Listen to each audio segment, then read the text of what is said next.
Assalamu alaikum and a warm welcome, everybody. I hope I'm audible. And somebody put in the chat box if you can hear me, and please keep yourself muted.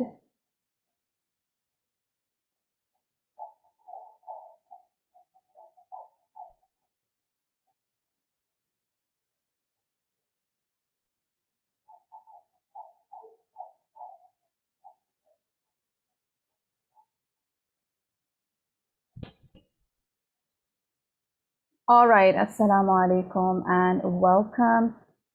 I'm super excited and thank you so much for joining in. We've got a lot to cover today, so let's get right into it.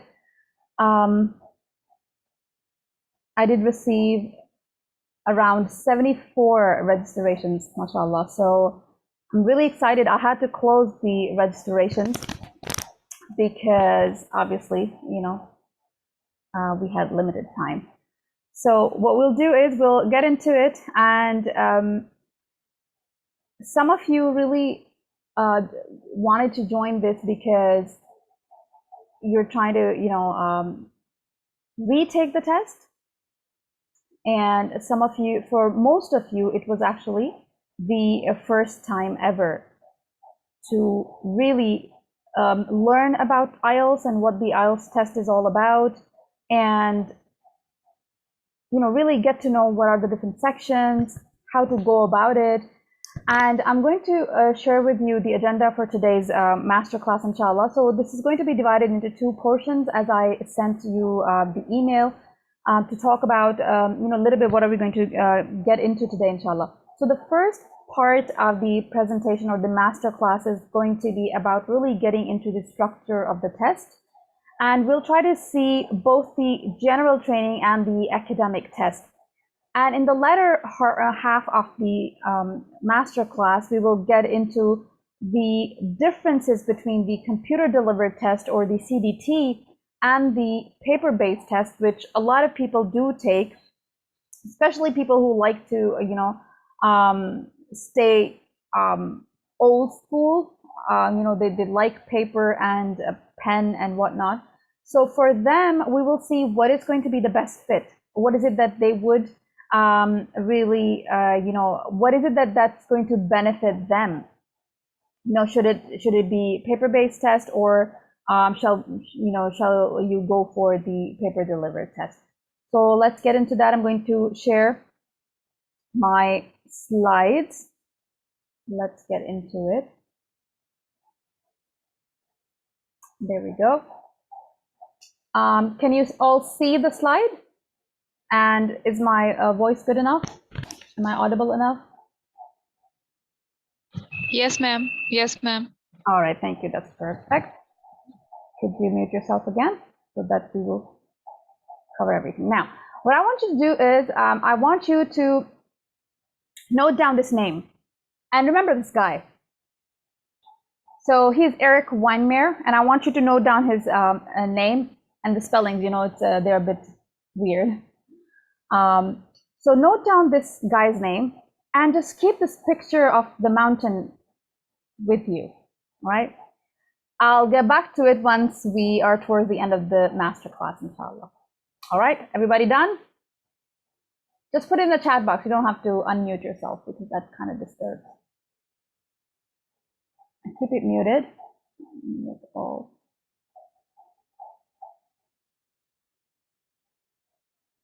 All right. So now, why I told you to note down this guy's name and keep the picture of mountain in your head, we'll get into it. Let's now talk about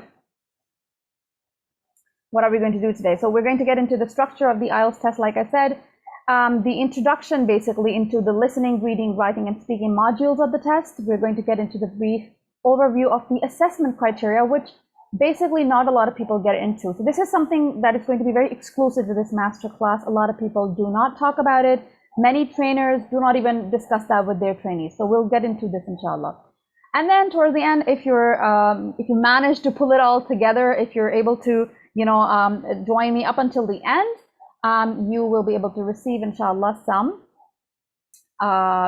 free resources, inshallah. So let's get into it. This masterclass is mainly about the what of the test. It's not going to be about the how of the test. When I was looking through the different reasons why people wanted to join this masterclass, some of you did mention that you wanted to learn some tips and tricks and strategies to really take the test. But to be honest, we do have limited time. So this masterclass is basically focused on the what, really. To get into the how, I do have something planned. Inshallah, I'll announce that towards the end of the masterclass. So this is going to be really about the what. And a little bit about me before we get into it, a little bit in terms of my credentials. These are some of my credentials and some of the certifications that I have, the years of experience I have, and a little bit on, personal side, what I really love to do, and what I do in my personal life. So that's that. That's me all over the place, around the two countries, basically in Saudi Arabia, conducting different professional development workshops, and even in Pakistan, Punjab University, Government Engineering Academy, University of Lahore. I've presented in different workshops. I've conducted a lot of webinars, and so on. And alhamdulillah for that. Some of the certifications that I have, including the IELTS trainer certification that I have from IDP Australia, some of the testimonials from my previous students. All of these that you see on the screen have achieved 7.5, except for one who has achieved 7 altogether. One of them actually achieved 9 out of 9 in academic reading. So that was crazy, mashallah. The thing is that it's doable. That's the point. So let's learn the structure, because that is really going to equip you and really help you, navigate the preparation process. How should you prepare? You need to know what are the different the modules and how are the different questions really structured. So we see that the IELTS general training as well as the academic IELTS, both of them, they have a similar, the same listening module actually. The listening test is around about 30 minutes long. The reading test is 60 minutes long. The writing test is 60 minutes long, and the speaking module is lasts around 11 to 14 minutes. And the academic IELTS also, it's the same as you can see. The timing doesn't change. All right, so note that down. People who wanted to learn about the difference between the general training and the academic IELTS, something that you need to learn is that there is no difference in terms of the minutes that you get for each module, the time that you get. Also, in terms of the productive and the receptive skills, all 4 skills are tested for both general training and academic tests. So you've got the productive skills, the writing and speaking. You've also got the receptive skills, the listening and reading. And as you can see, overall, it's a skill-based test. So what we see is in the writing test, for example, the candidates who are taking the test will need to read the task requirements before writing the answer. It's really, really important. Once you're learning, once you start preparing, no voice.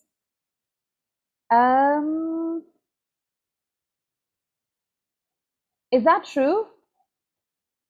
Nobody can hear me? Am I not audible enough? I read in the chat box, somebody said that there's no voice. Is that so?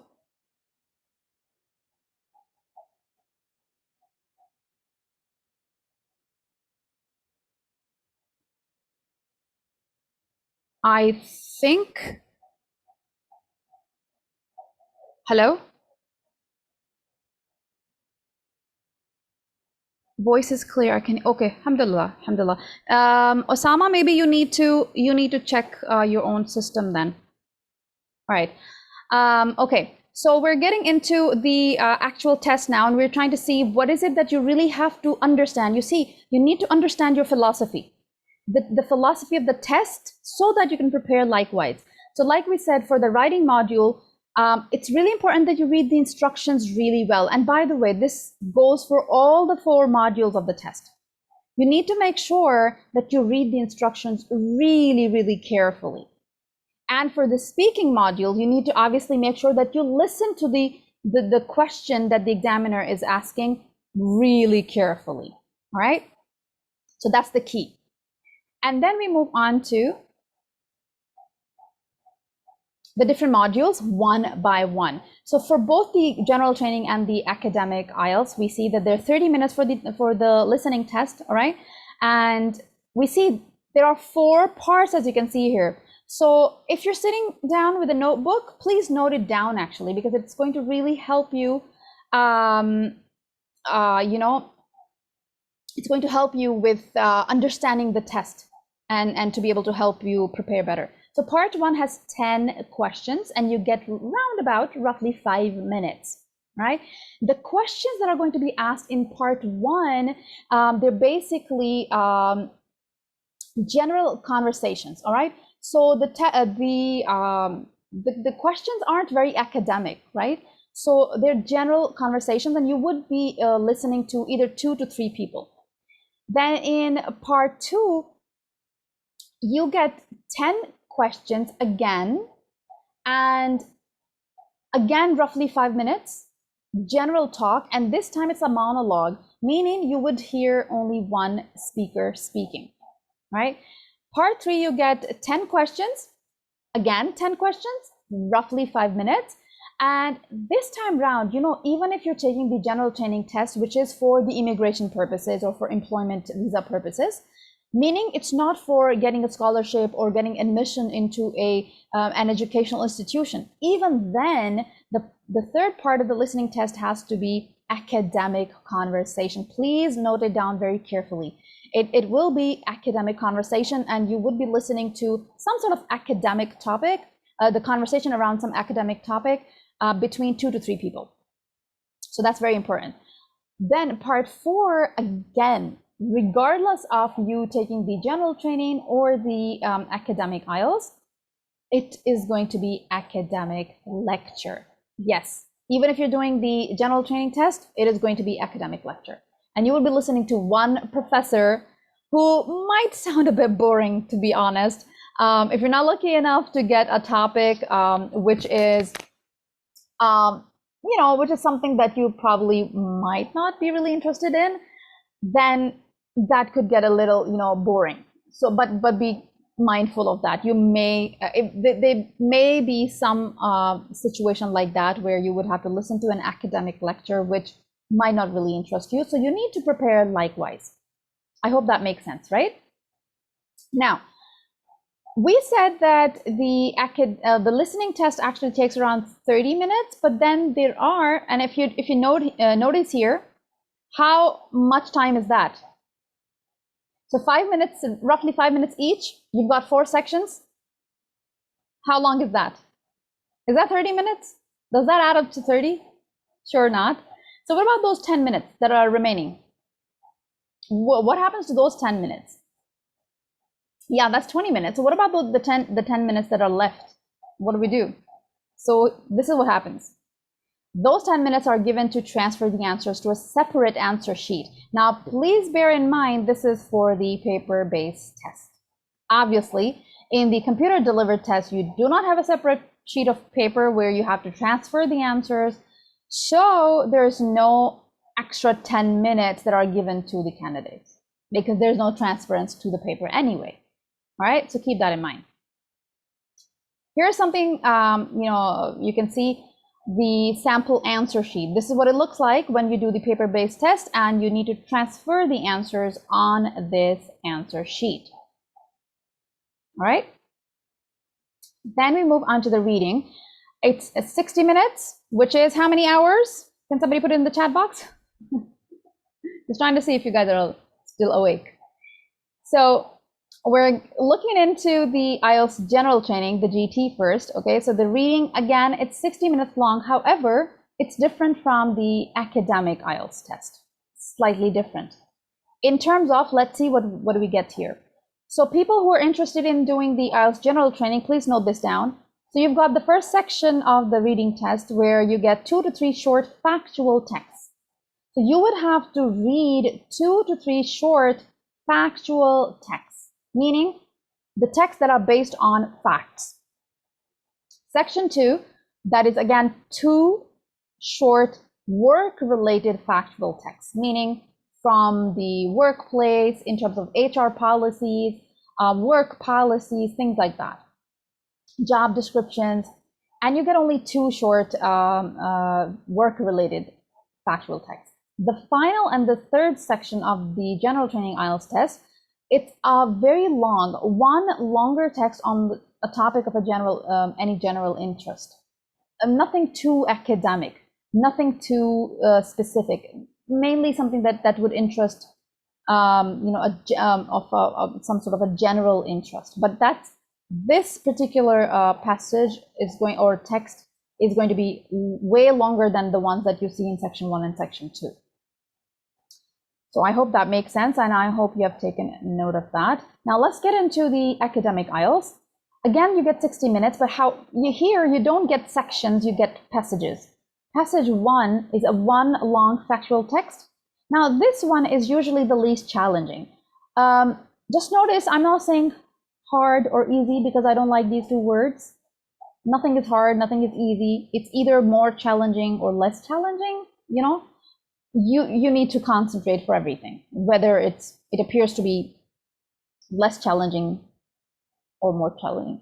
So passage 2 is again one long factual passage, and passage 3 is one long factual passage. Normally what happens is passage 3 is the most challenging of the 3 passages that you will get, right? Now this has implications in terms of the strategies. One of the things that I tell my students and my trainees who get into my paid courses, I do tell them, and I'm just telling you this now for free, that the time breakdown of the 3 passages has to be done very, very wisely and smartly. For example, if we say passage 1 is the least challenging passage, and passage 3 normally is the most challenging passage, would it be wise to give equal amount of time to these 2 passages? What do you think? Does it make sense that we spend equal amount of time on these 2 passages when we see that clearly the challenge that they offer is clearly different, right? So it won't be wise to do that, right? So what we do is we try to complete passage 1, and this is especially, I'm talking about the academic IELTS, okay? So you try to, yes, Wahaj Khan says that we need to give passage 3 more time. Absolutely, we need to give it more time. So what we do is we kind of break it down in the way that, and I'm talking about the academic IELTS here. So passage 1, we can give it around about 15 minutes. Passage 2, roughly 18 minutes, and passage 3, 20 minutes. When you put it all together, you need to have some time in hand at the end, towards the end of the reading module, because you need to transfer the answers to the answer sheet within those 60 minutes. Okay, so don't you think that you would be given extra time? No, you won't be given any extra time to transfer your answers. So this is something that you need to really note down. Remember, there won't be any extra time given to you to transfer the answers. So this is it. You've got 60 minutes in hand. You need to read, you need to answer, you need to comprehend, understand, do everything, plus transfer the answers to the answer sheet.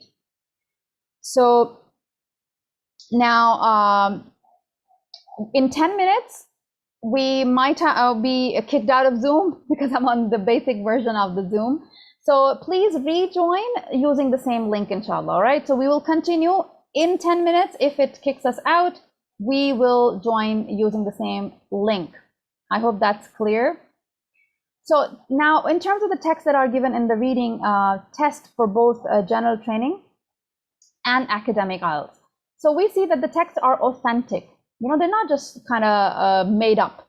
You know, they don't sit down and kind of, you know, just write down all the text. What they do is they collect different authentic texts and they just kind of tweak it for the IELTS test.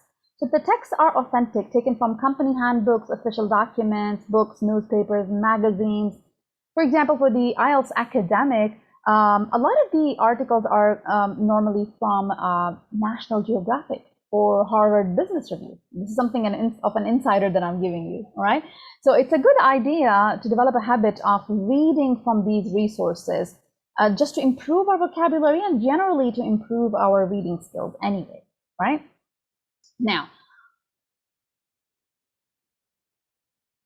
this is something that you can look at. This is a sample reading answer sheet for the paper-based test.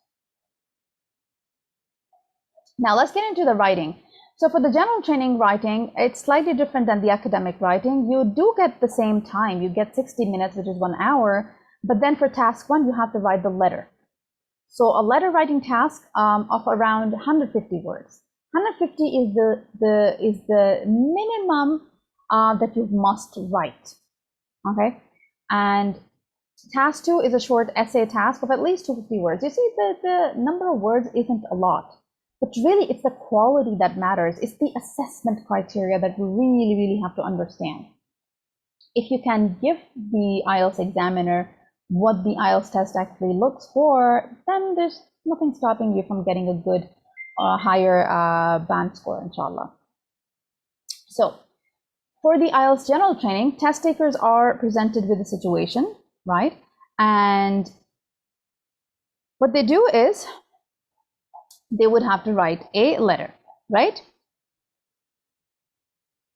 The letter could be personal, it could be semi-formal, or it could be formal in style. So this is something that if you're preparing for the general IELTS, if you're doing it yourself, you need to know the difference between all three. And if you're getting help from a tutor or a coach, the coach should help you understand the difference in a language that is used, the vocabulary, the sentence structure, and all of that.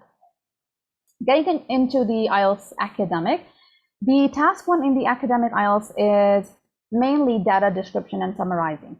Again, 150 words. However, you get graphs, tables, figures, process diagrams, maps, and that kind of graphic data that you get to describe and summarize. Task 2 is similar to the one that you get for the general training.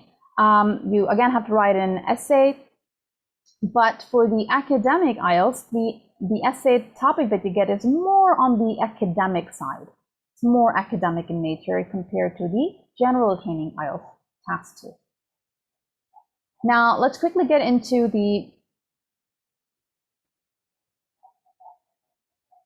like I said, for task 2, for academic and general training, it's mainly, roughly the same kind of essay that you get, and basically you do get to write some sort of an essay, which is going to be in response to a point of view, some sort of an argument or a solution to a problem, some sort of persuasion that you have to do.